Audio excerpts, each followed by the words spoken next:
The summer had just begun, and I was spending time at my dad's place in the countryside. I had recently completed my second year of college and needed a break. The woods behind his house had always been my sanctuary, a quiet, peaceful place where I could clear my mind. That day started like any other, and I had no idea how drastically things would change by the end. My stepmom Clara, 59, didn't look her age at all.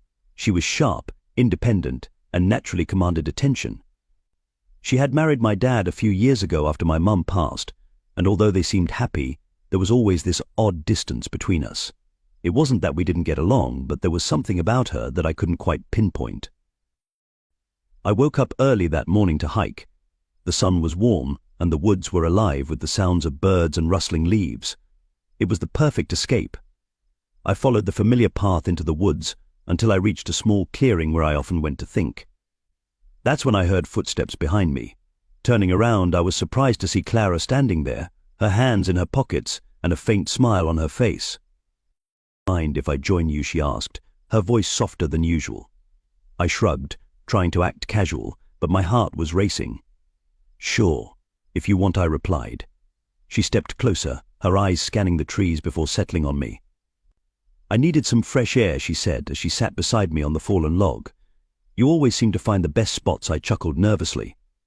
"Yeah, I guess I've spent a lot of time out here." We sat quietly, listening to the woods.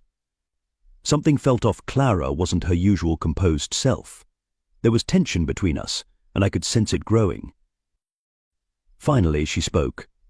"Chris, I've been doing a lot of thinking lately," she said, her voice low and hesitant. About us, I frowned, unsure of where she was headed. "Us?" I asked. She nodded, turning to look at me with an intensity I hadn't seen before. "About how things have been between us since I married your dad. We've never really connected, have we?" I shifted uncomfortably. "I mean, it's not like we've had any issues." She shook her head gently. No issues. But there's always been this distance, and I've been wondering why." I didn't know how to respond. Clara had always been a bit distant, but I assumed it was because she didn't want to overstep, as she wasn't my real mum. Now, sitting there in the woods, her words felt like an unspoken question that demanded an answer. "I don't know," I finally said. "I guess I thought you didn't really care." She laughed softly, shaking her head. "Chris, I've always cared, but I didn't know how to reach out to you." And now she paused, placing her hand on mine. "I feel like we've missed something." I looked down at her hand, feeling a warmth spread through me that had nothing to do with the summer sun. I should have pulled away, but I didn't. Instead, I just stared at her, my mind racing. What was she trying to say? "You're not a kid anymore," she continued in a whisper. "You've grown up." I see that now. Her words sent a jolt through me, and before I could stop myself, I asked, "What are you saying, Clara?" She smiled, but it wasn't the usual comforting smile. It was softer, more intimate. "I'm saying that maybe we don't have to pretend there's nothing between us." I froze, unsure if I had heard her correctly. "Clara, we can't." But she didn't pull away. Instead, she leaned closer, her eyes locked onto mine. "Why not?" she whispered, her breath warm against my skin. "We've both felt it, you can't deny that." I didn't know how to respond. I had felt it, the strange tension between us, and how her presence affected me more than it should. But I never thought she would acknowledge it, let alone act on it. Before I could say anything, she closed the gap, pressing her lips to mine. It started soft and tentative, like she was testing the waters, but as I kissed her back, it deepened, becoming more urgent and real. Everything else faded away, the trees, the birds, even the guilt. It was just me and Clara, caught in a moment that felt both wrong and inevitable. Her hands moved to my face, pulling me closer, and I responded without thinking, without questioning what this meant.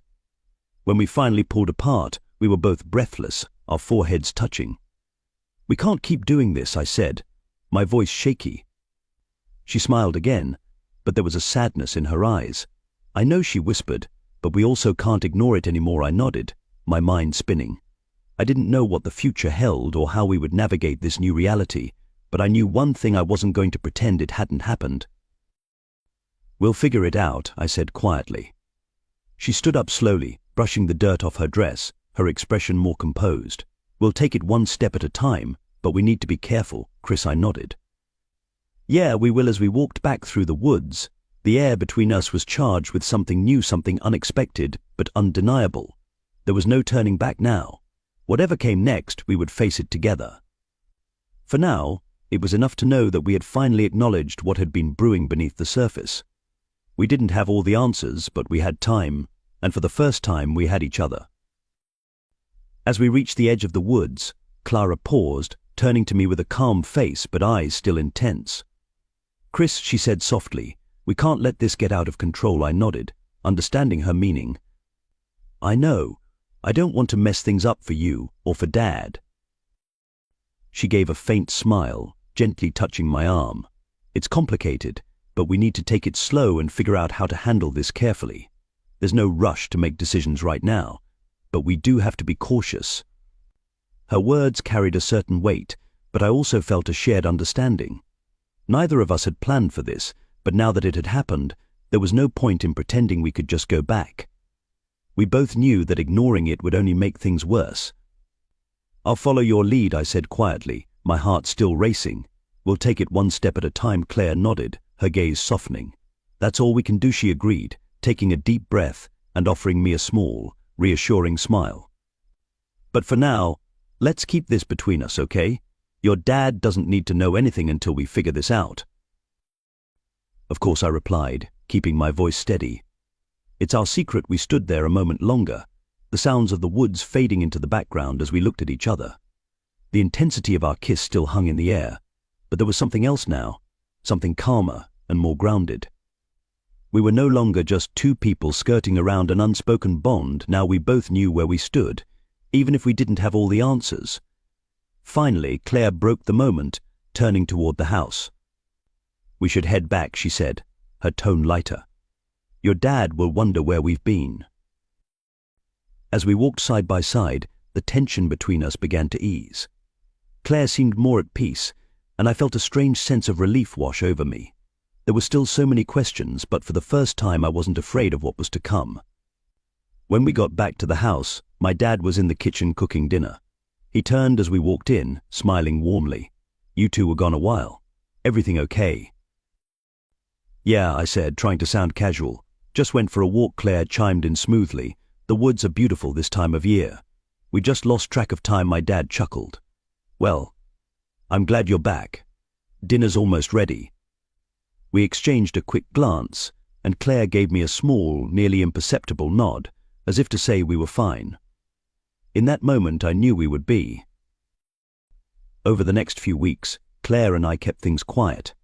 We didn't rush into anything, and we made sure to act normally around my dad. There were moments, glances, and brief touches that reminded us of what had happened in the woods, but we kept our distance, careful not to let things escalate too quickly. Yet, we didn't avoid each other either. In fact, Claire and I began talking more, getting to know each other in ways we hadn't before. There was an honesty between us now that hadn't existed before that day in the woods. As strange as it also felt right. One evening, after my dad had gone to bed, Claire and I found ourselves alone on the back porch. The night was warm, and the stars shone brightly above. We sat in a comfortable silence for a while before she finally spoke. "Chris, I've been thinking a lot about what happened," she said softly, her gaze fixed on the sky.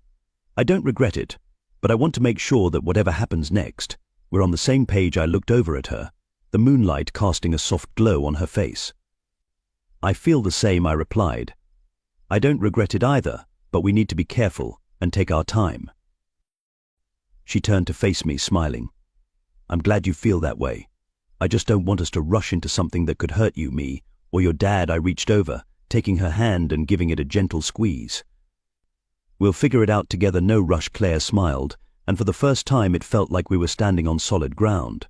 There was no need to hurry or force anything. We had time to sort out what this meant for us and for my dad.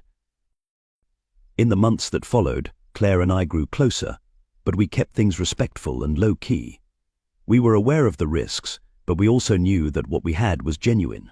We took it slow, letting things develop naturally, and eventually we found a way to be in each other's lives that felt right. It wasn't always easy, but it was honest, and in the end that was all that mattered.